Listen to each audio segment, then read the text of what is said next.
Basi ne johera mag Lolwe TV, akaw thuolo ni mondo agone Nyasacho erokamano kuom thuolo maloso kod okinyi sani mondo walalre kodi jahera mar Lolwe TV e wach mar Nyasaye. Iluonga Reverend Ayub awuodi Nyakach kamoro ni Kandaria. Nyasaye otimona ng'wono mar warruok, chang kod pong' gi teko mar maler. Okinyi ne Nyasaye okela mondo wapor wach mar Nyasaye kodi kaachiel. Ane kanisa mar St. Meshach Fellowship Church, ane piny Nairobi. Kanye moyale Yesu. Okinyi kama Nyasachwa otimo ng'wono mondo warad kodi. Kawe thuolo ni manok mondo wasom kodi muma mar Isaya. Isaya 10 matindo 27. Isaya 10 matindo 27. Mumbu Nyasaye wacho: Chieng'no Ting Mapek mane jo-Asuria oketo e goku nogol, kendo nyororo ma osebedo ka gitueyogo ng'utu nochod oko. Walam Nyasaye. Wagoni ni erokamano Wuoro Maler, apoyi apaki kamiyo nyingi duong' jateko. Ija adiera Ruodh Israel, imiyo waneno kinyne kuom ng'wononi. Ia malo Nyasaye kia owinjowa kod oganda ni miseketo piny mondo winj kuomi. Duong' gi pak oduogni mane ka chieng' e nying loch mar Yesu Kristo. Amen. Mana kaka wacho mokwongo, iluonga Reverend Ayub. Nyasaye notimona ng'wono kokalo kuom Wuode Yesu Kristo mar warruok gi chang kod pong' kod teko mar maler. Okinyi ne adwa ni mondo alalra kodi kuom thuolo manok ma Ruoth osemiyowa e Lolwe TV ka. Asomo kuom wach Nyasaye e muma mar Isaya mano janabi manondiko weche moko mag unabi. Ta thoro yie mar wach ma Ruoth miya madwa na wuoye kodi janeno en gimiluongo ni Ting Mapek. Ting Mapek mane ujumbe madwa ni walalre manok. Muma wacho ni e kindeno ma oganda Israel noketho e nyim Jehova, to Nyasaye nogolo tiene kuomgi ma oweyogi e lwet jowasikgi miluongo ni jo-Asuria. Kendo oganda jo-Asuria nosando Israel kuom thuolo malach. Nyasaye nokumogi gi lwet jo-Asuria. To sama ne jo-Israel oparo kata gidok e pachgi ma gineno ni kum mawakale ni en nikech tok teko kata koso mako chike ma Jehova nyomiyowa. To wachno nomiyo oganda Israel odok e pachgi, kecha jo-Asuria nonego Israel, kendo ne ginego dhano mang'eny, ma jo-Israel noparo Nyasaye ma giywak ne Nyasaye. Sama oganda Israel noywak ne Nyasaye kamano, do Nyasaye noparo negi ni kata obedo ni asekumou malit kod lwet jo-Asuria, to anaresu kendo kaka naresou e lwet jo-Misri, kachwado jo-Misri gi Nam Makwar. Sama ne jo-Israel oywak ne Nyasaye, to Nyasaye onyisegi ni anaresu mana kaka naresou e lwet jo-Midian kana achwadogi e lwanda REV. Mago weche ma Jehova ne oparo sama oganda Israel nodok e pachgi. Ato giparo Nyasaye mar singruok. To sama Nyasaye ne nyisogi kamano, oyudo ka Nyasaye oseneno kuomgi nikech oganda Israel ne en oganda mar singruok. To wigi ne wil, kata obedo ni gin oganda singruok, to wigi ne wil. Ne giwuotho to wigi wil. Giwuotho to wigi wil. Gi onni ma Nyasaye nosetimonegi e dier thim. Gineno onni madongo. O kata kamano, sa ka sa mane Musa odhi e got mondo orad gi Nyasaye, to uduogo yudo ka oganda Israel wigi owil, kech koso rito. Gikawo ni mano Nyasach Musa, ma giwuothogo to wich wil. Musa yudo ka giseloso nyaroya, gilamo, kech Nyasach Musa odeko. Wechego ne miyo i Nyasaye wang' goganda Israel. Tamo miyo Nyasaye noketogi e lwet jo-Asuria. Oganda jo-Asuria notiyo gi tich matek, nonego jo-Israel ma gidong' manok. Kata kamano, oganda manodong' nochako paro Nyasach singruok. Ma Nyasaye ochako wuoyo kodgi. Ka gin e chandruok, ka gin e dera, gin e ywak. Wasigo thung'ogi, jo-Asuria negogi. To wang' giparo Nyasach singruok, to giwuoyo kode.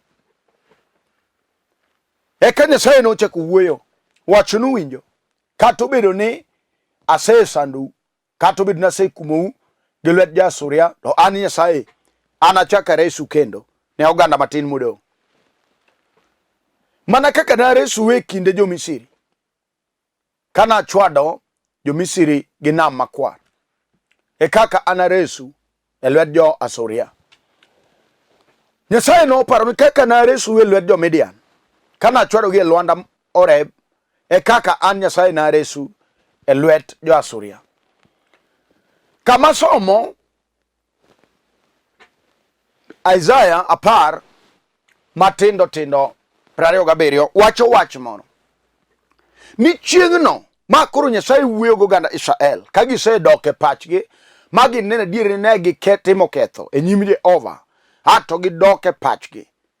Gima mora gi Nyasaye en ni ka ng'ato dok e pache mong'e adier kama nyo yo oweyogo, kata kama ne koth ochako goyego, to Nyasachwa en Nyasaye ma jami ji thuolo.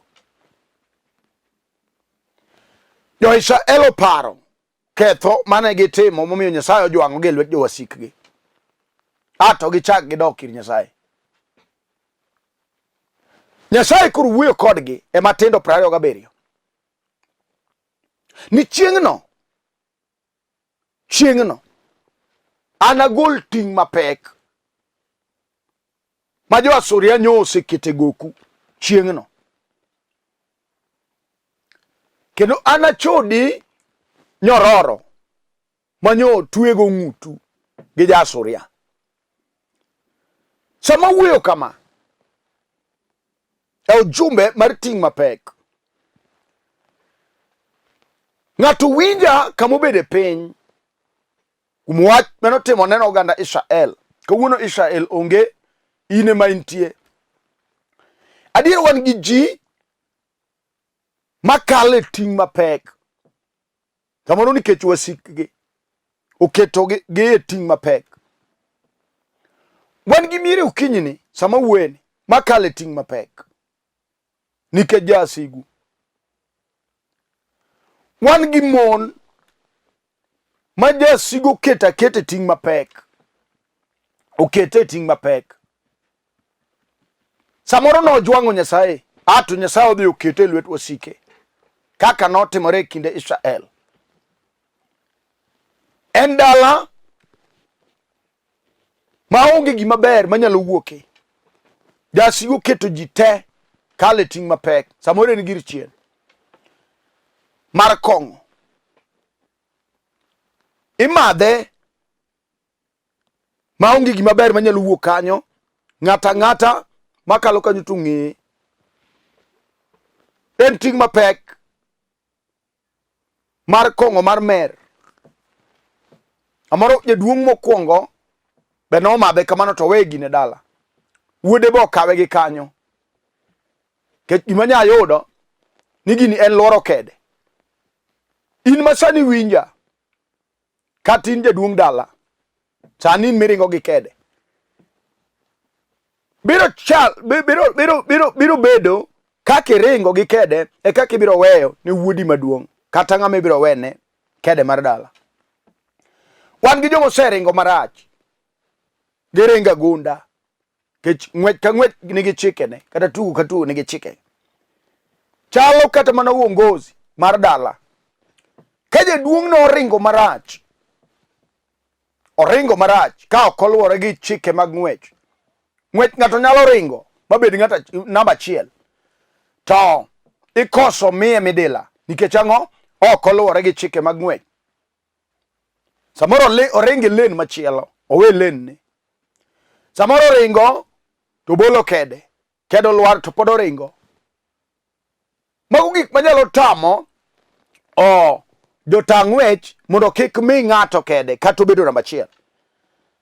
E ngima ma wadakie, we apime gi ng'we kede ma ng'ato nyalo ringo. Jaduong' nyalo ringo chocha mowe ka dalo rochore. Kata koro kokinyo we kede to we kede ka dala osebedo disqualified.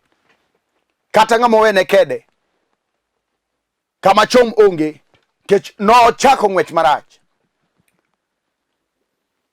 Wan gi miere miyudo ka nitie kama ne kedo lware. Ato mondo jok modong' odhi omany kede no maduogi tamore. Kech ang'o? Owegi e lwet wasigu. Kata kiparo sani kuma ne kedo dong'e iluor wacho ni ang'eyo gima timore dalawa. Wach momiyo chuo mang'eny gi mon oponde town. Ong'eyo gima timore dalagi. Samoro en pek ma wasigu no okelo. Ka ng'ato no chwer rembe. Wach momiyo Jehova nogolo tiene dalano. Kech ne en dala machalo Katera kama ni lame nyiseche. Samoro bedo kama ni chwake changa mamon ne biro go wi kanyo godhiambo. Chogi olal kanyo to gidong' gichando ka nyithindo ok dhi sikul. Kichwan gi jomo puonj gi pes kong'o. Emane min uso ato dalano nowe gi chien. Samoro no chuo ng'ato gi pala kanyo motho. En dala tora. Mano ting' mapek manyalo dong' ka chien e dier rangach no. Ma ng'ata menyuol kanyo to neno gino. Kato bedo ting' mapek mar derruok. Wen gi miere ma derruok ondike rangach. Kechwan gi joma nodere mbele. Kata dhako monyuom kanyo manyien mobiro to chuncha lime. En ka ng'ato ka chwanyruok moro wuok matin to wacho ni abiro derani. Ka chunyno ni kanyo en ting' mapek. Odong' gi rangach en gi chien. Kato bed ting' mapek mar chuny migogo. En notemo mondo emo bede ode kaka mon moko. Kata kamano wach nowuok magalagala. Ma samoro chuore nogoye gi tuor. Notho ka chunye lit. Samoro no angne wach gi nyieke. Wach nodong' ka ting' mapek kanyo. En gima chamo dalo chalo kansa. Kata wuoyo kodi kama. Chunyi go tek adier. Kati wuok e rangach ma jal manotemo somo no chike gi polo. Jaduong' moro ma wiyo timo thowe ma ok dwar ber ne miere moko. En okone nyathi jirande masomo. Oneno ni biro ting'o dala moro malo, biro loye. No chiko nyathi moro gi polo, ma polo goyo. Koa sikul. Gino dong' chien. Chamo dalane. Osetemo wilo chuny no tamore. Ajuogo osewil mondo lok gino tamore. Odong' ting' mapek en kanyo. Migogo no notemo dhi kate to notame nowiro duogo. Kech wach manowuok chien notame. Samoro chuore nofundo ne noriembe. ato no ike kamano to chuny no chier kochwado lwete. Wacho ni onge nyako mane bed ka chwore e rangajni gino dong ting mapek sani. Nyako ka nyako madwa temo moyudo ode tedo dweche ariyo teriembe ke chuny migogo cha dhi wuoyo kode. Imanya yudo ni chuny chieno mana rembgi. Chieno mana rembgi. En gino dhi gole ka tedo nyise ni winjo. E kinde moko ka wuoyo gi dichuo moro e piny Eldoret. To jochiende wuoyo kuom chiege. Wacho ni in ne wawinjore kodi. Ni dalawa onge migogo mawuok madhi ka tedo. In te chako nang'o? Chieng'no no wuoyo gi chunye mag gokinyi mag choke, mag wiye mag kaburini. Ka chunyno wuoyo kodwa en chuny migogo manotemo dhi tedo to duogo. Owacho ni an nofundna mana nadok dalawa to jodalawa be nochako riemba nadok ka chwora. Wach momiyo nodhi motho e bath ndara to leo chame. Ato chunyno nowiro udugo chien wagokni madala gi kan. Koro nyaka modhi tedo to chunyno biro golo. Kata mana wach moro matine mogege to gino gole. Mano ting mapek manyalo mako dala moro. Mogokni dong gin ge budho oche. Iluongi no dhi oduogo. Kata gitem to gidhi to giduogo. Gin magi budho oche modonje gwe.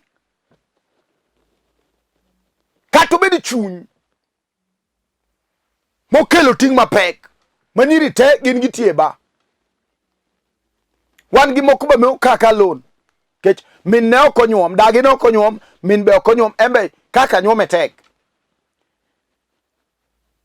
Chuny no dagi ni nyiri te ikaw lon kata diel minyiedho ungi. Onyalo bedo ting mapek makata wuoyo kodi sani dhako. En wach mekelo lweny makata kichako ni chuori ni manye kata dhok moko iter dalawa. Kech mama boyi gi simo. Nito jaka ganno. Kata jawasera ndako biyo ne dala. Mesegi no senyuom te. Ino kawi lon. Nyithinde minyuolo kuodi mang'eny ka guogi. To kata diel onge. Mama wuoye. No puonji gi pesa. Jalno to koro kawi gowi. Wawuo kodi ni wan gi ting mapek manyalo mako dala mang'wasi. Ato mako juwuoyi te oran. En gir rangach gir chien. Momo wacho niya. Sama Israel nodok e pachgi to digidok ir Nyasaye. Nyasaye nonyisogi ni chieng'no anagol ting mapek mane jo-Asuria okete goku. Dako kati dong gi ting mapek. Dichuo nyoringo. Sama no chako to chako piny. Sama nyuse yudo kodi mwandu. Koko neno mon mabecho. Monego kaw. Oregret. Wacho ni noko nega kawi. Kech pesa donjo. Uwei gi nyithindo. Uporo ng'wech. Opango nochot moro ot. E town. Gichamora. Ino juongi kanyo. Gi nyithinda bich. Kata uchiel. Namoro kata nyumpok no nyuomi. Kori luoko ne ji kati go tong' e gweng'. Churi to oringo pondi town. Gidhako machielo mandewe nyo. Okieka kuloso pesa. Uwei gi ting mapek chalo chiliel. Churi to ngima. Podu wuotho e wilo. Mano ting mapek manyalo miyo dhako cham pi wang' otieno. Kato nindo to pilo ponge pi wang'e. Ket ting mapek. Owe e paro mojwang'ore. Nyasaye no wuoyo gi Israel ni chieng'no. An Jehova nagol ting mapek ma jo-Asuria nosekete goku. Kato bende ting mapek mar tuo. Wan gi joma wasigo keto ting mapek kuomgi mar tuo. Ukelo kansa. Mako duol kato mako thuno. Kato maka ng'o. Ato gino ywa pesa. Ose uslo gi jamni te. Dalo dong back to zero. Ke tuo donjo. En gimo sedhi nyalandre. Ogima melole wen gir tho. Amoro no kore. Gino ywae kamano se chamu mwende lwete te. Kata nyo bed japuony. Manyo sede ta chama eri. Gino se ywae. Kato bed ting mapek mar kes. Mangato yalo sani. Wawuo kodi. Okinyi ber Ruth okela. Jehova wuoyo gi Israel. Chieng'o nogo. Anagol ting mapek. Ma jo-Asuria nosekete goku. Mondo ting. Kati tingo ting mapek dhako. mar wasigu mar lur. Jasigo dagi. Samoro wayu moro. Bene lur kamano. Samoro dau. Samoro no cheki nying. Jal mai no dhi liel to konyuol. En no tho gi wiye kamano. No temo. To kata kamano nyathi no tame neno. Wach momiyo no kenne kendo. Ato cheki nyinge. Iwinjo ka gino be limi. Isetemo. Jo Chieng'no dagi. Ogo yi pilasta. Otamore ni oknine nyathini. Muma wacho niya. Chieng'no. Adge over. Abiro golo Ting Mapek. Ma jo-Asuria oketo goku. Here wach miwinjo ka pek. Kato kinyne. Je over dwaro gimiwinjo ka pek. Isetemo son kode. To tek. Utami wuoth. Kati wuotho kode. Tunjo ko pekni. Mane gima Yesu dwaro sani. Kato bide Ting Mapek. Mar school fee. Kichwan gida nge. Ma ondikni onge somo. Koro ini temo dhako. Ipuonjo nyithindo. Kitwe matek.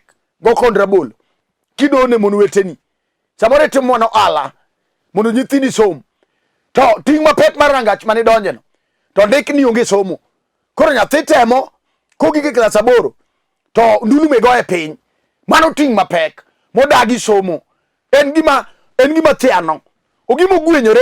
Odhi agwenya gi gimidwaro. Samoro. Olalo pese lweti. Kech okodwar gima ang' tingo nyathi moro mondo bed taya e dir dalano. Mano temo. Moko wangi no cheko chwer pi. Motere charan. Moko no tere goranda. To ne gin joma riek. Wangi ocheke chwer pi. Ni koro konyal moko wigi ne biro. Kalokore neko. Kech Ting Mapek odagi. En gima ok dwar somo. Iwinjo nado kinyni. Kato bede Ting Mapek. Momako dichuo. Hamori yalo kes. En kes mosedhi nyalandre. Ilaro lo. En dala ma ji osenegore. Kata sama wuoyo kodini. Udong gunda. Liete mopangore. Kata in sama iwuoyo. Tiwinjo kiluor. Kata mani doge rangach. Kama no ike biechi. Chunyi luor. Gimomiyo chunyi luor. Ting pek kanyo. Ji no osenegore kanyo. Kilaro lope kanyo. Kata kamigede onge. Iwinja. Gimomiyo rengi dhi ng'iolo oko. Ting pek. Jasigo dagi. Ochwado lwete matek. Kata in gimunyo ni olao. Wawuo kodi niya. Muma wacho. Chieng'no ande over. Abiro golo Ting Mapek. Ma jo-Asuria nyoketo goku. Iwinjo kodi chuo. Kata dala dhi gi bathe. Ni amalo. Kathuon. Mondi kau dali go kiringo. Tiwinjo ko pek. Kami tunde no. Kanye ma Nyasaye odonje. Kamine ni tunde ni ok nyalre no. Kama otimo got no. Kamine ni kuri tunde nam. Kama chunyi uwe. Mondi deri thoe no dhako. Mane kama Nyasaye donje. Owacho ni Chieng'no. Anagol Ting Mapek. Mane jo-Asuria okete goki. Here Ting Mapek. Mane chino kete chunyi. Here Ting Mapek. Mane chino keto. E yori. Here Ting Mapek. Mane chino keto. Kato dino yor keny. Mano Ting Mapek. Je owacho niya. Chieng'no. Anagol Ting Mapek. Kata mana sani. Ka ng'ato yie. Na dier. Gima tingo ni pek. Hawinjo se ola. Kata en mana lweny. Muriyo mar dala. En gima pek. Makelo miero. En gima pek. Makelo weche magalagala. En gima pek. Mokelo sigu. En gima pek. Chieng'no. Adut Nyasaye. Nagol Ting Mapek. Ma jo-Asuria okete goku. Chieng'no. Je over. Biro ng'ado nyororo. Ma jo-Asuria nyotwe ng'utu. Ma ng'ato ka ng'ato. Onge ng'ato badhi maber. Ng'ato ka ng'ato twe. Kata temne dhi mbele. Gimoro ywa idugi chien. Jinyose ng'e ni se wuok. Kata mana mbesegi. Nyonge ni se yombogi. Gima nyotimino en ang'o. Ni tibarus dako. Gimochako ywai. Michaki dok dalau. Bi ng'e ni gino Ting Mapek. Jehova wacho niya. Chieng'no. Anagol Ting Mapek. Ma jo-Asuria nyoketo goku. Abiro chodo nyororo. Mutwego ng'utu. Kato bed nyororo. Mar rembu. Mong'e. Ni jokanyane ndulu me go piny. Kato bed nyororo. Mar remo. Mar bloodline maru kanyo. Mong'e niya. Nyika ng'ane ok dhi tedo. Kato bed nyororo. Maringi nyundu kanyo. Mong'e niya. jokang'ane jokongo Chieng'no anachod nyororo mutwe ng'utu kata obed nyororo mar chien kata en mar neko mong'e niya famili ni gin joneko nyaka wuoge kata obed nyororo miwacho ni onge somo kang'ane wawuo kodi kama Yesu jateko ja Kalvari jal manodhi e Kalvari gang'wola kama mondo kel duoko mar rangach ene machome tir wach ka wach minjo ka pek kata obed tuo mosedhi nyalandre akelo Yesu jateko kata obed ang'o kata obed neko mawelore kata en kansa kata obed mana jogwang' kata winjo ka en wach mosedhi nyalandre momayi pakni kata ohala michako to gore piny akelo Yesu jateko. Chieng'no anagol Ting Mapek kelane gimineno ni pek ondiki e Mathayo biuru ira unduto mojony kendo gwang'rwa pek mondo abi uyweyo. Ere kama iwinjo ni pek nitie dakiseyuak gaming'a akelo jaywe pi wang' kawuono dichwo iseyuak gaming'a kawuono akelo Yesu jateko. Iwinjo kijana matin kata ibed mana kimirwa nyonyuoli e simba kuma mama ni otede be noriembi idong' kamano kuma ichomo onge nyako miyudo be kimirwa kuma tere dhok onge akelo Yesu jateko manyalo mako badi kata ji osejwang'i owei kata ji osejwang'i kamano wan gi Yesu ma ok jwang' ng'ato en kende emo nyalo ywe pi wang'i. Iwinjo nyako matin kata chunyi neno mondo ideri ya wakinyisi niya Yesu ok wuo kamano jal manochweyi iluongo Nyasaye mar teko en ok oneni kamano. Ondiki niya e kitabu mar Jeremia 29:11 an awuone mang'e gima chanonu. Iwinjo kata ineno derruok Nyasaye ok ochano ni mano kata ineno madho sum Nyasaye ok ochano ni mano kata ineno mondo idiri e ndara Nyasaye ok ochano ni mano kapok idirori e pi Nyasaye wacho niya an awuon ang'e gima chanonu ok gin gik maricho to en gima ber bi ng'e gima Ruoth ochano ni kata wasigu wuoyo kata wadui magi wuoyo kata jirandi wuoyo kuomi dhako kata mon wuoyo kuomi Nyasaye ok wuo kamano wacho ni an awuon ema ng'eyo gima chanoni kata ting' pek yie kawuono ni mondo olam kodi Ruoth man gi teko gi nyalo yie okinyini mondo olam kodi Nyasaye ma jateko manyalo golo ni wich kuot. Iwinjo dichuo kata dhako ringo dhi Nyasaye nitie biro duoge. Iwinjo dhako kata dichuo ringo wei gi nyithindo wan gi Nyasaye ma bade tek. Ondiki niya kisomo Zaburi 59 to wacho ni bad Ruoth Nyasaye ok chek mademone resowa kama initieno bad Ruoth Nyasaye mondo mulnai kati tuo bad Ruoth Nyasaye mondo chop kuomi kata yoro lorri bad Ruoth Nyasaye mondo chop kuomi yauniyo kata gik moko ok dhi maber bad Ruoth Nyasaye ok chek made tameresi ite be okodino wacha chiel e nyim injili okinyi sani Nyasachwa winjo nyaka lamo mar chuny kata ogoi gi muofu kata ogoi gi neko kata nyithindo rane lweti tineno kata gidonje njaga gi nyasore kata nyigi onge ber minene we awuo kodi niya bad Ruoth Nyasaye ok chek manyalo tame reso dalani ite be okodino. Kinyi ni adwani wacha chiel kama initieno gaga chongi piny kiting'o badi malo kinyalo mako TV e wach milero kinyi Nyasaye oselor gi teko onge mano setame ite okodino e wach miwuoyeno manyalo mone winji wang'e be okodino manyalo mone neni kama initieno rwakane yie mondo lam kodi Ruoth Nyasaye maratego Nyasaye marambi Nyasaye mara ono Nyasaye en kende emojichiende weneyo onge moro wacho ni Chieng'no anagol jok anatur lodi Chieng'no anatur jok kod Ting Mapek ma jo-Asuria oseketo kata giketo kuomi Ting Mapek mar lur kata iseyuak aming'a akelo duoko kinyi akelo ratego ruodh muma akelo shimba kayoda akelo jateko mar Kalvari akelo ono jabura ere wach mapek ma in go ere wach minjo kalit ne chunyi dhako kata giriembi e lo churi nosetho yuche gi ogo ni matek ni mondo mago mera ok dhi we akelo Yesu jateko en kende chur mon liete en wuon nyithind kiye tinga badi kama intieno Nyasaye mar teko wasepui kawalie me nyingi duong' ne dhako mogo chonge piny chunye lit nikech Ting Mapek ma wasigu osekete goke, ma jo-Asuria, ma jo-Asike oseketo kuome. Kijana matin-ni samoro chunye osewuoyo sani kuom weche mokale pek, kaka Nyasaye ma ono ilemo chunye sani, golne Ting Mapek ne jaduong' ni Nyasaye. Chunye dwari, chunye kiew kuomi, chunye dwari Nyasaye maratego, golne Ting Mapek. Chod nyororo momako nyako matin-ni, Nyasaye ok onyal yudo ode nikech nyororo mar anyuondgi, mar rembgi, mar wasigu mawuoyo kuome. Ndike muma chieng'no initieki Nyasaye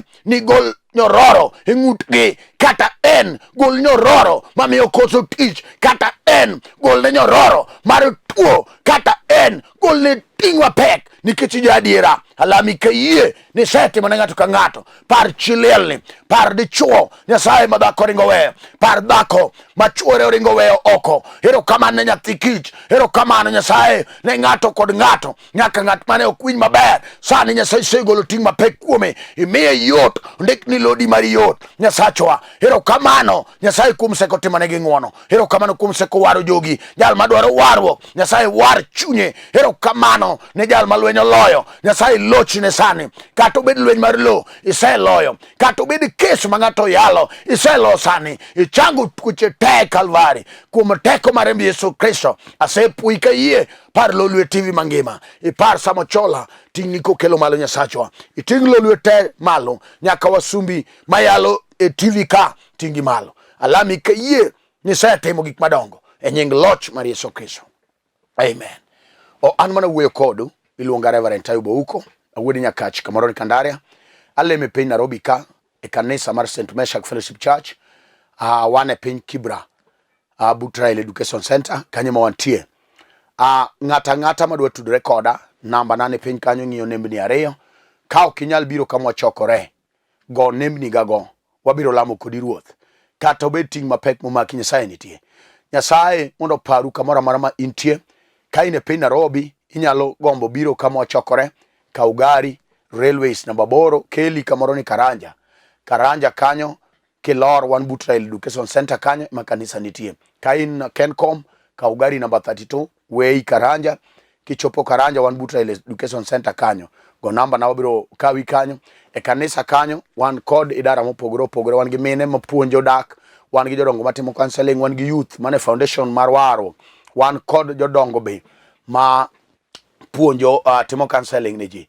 Nyasaye mondo timni ng'wono. Wan gi deliverance team kama mama intie ka chunyi de gombi, go namba gago mondo walam kodi ruoth kama intie, onge gima tek. Nyasaye mondo paru duto te. Wan gi branch South B, but ka chief kanyo o Enterprise Road kanyo be wane gi branch kama wadwa Adongo Samuel nitie Laireda Wood Kadete. Wan kod branch machielo piny Kitengela kama wadwa Benson nitie kod Waltoyo. Nyasaye mondo timnwa ng'wono but studio kanyo ma wantie. Nyasaye mondo par Kamwanda Medical Center e piny Ahero, opar Joji Lawi mosiepna mano japur mang'ula kod mama Ellen daktari. Nyasaye mondo ting'una malo kabisa osiepega. Nyasaye mondo par owadwa Paul kod owadwa Simon Onger kae ne piny Kibra gi min ode. Ang'eni gineno Gweth Mokinyi kabisa. Nyasaye oting'u malo. Aonge kod weche mang'eny, ji duto te kamoro amora untie, Nyasaye mondo oting'u malo. Warad chieng' wuok tich mabiro sa 12 nyaka 12:30. Nyasaye mondo oting'u malo. Warade sa Nyasaye. Shalom, shalom, shalom.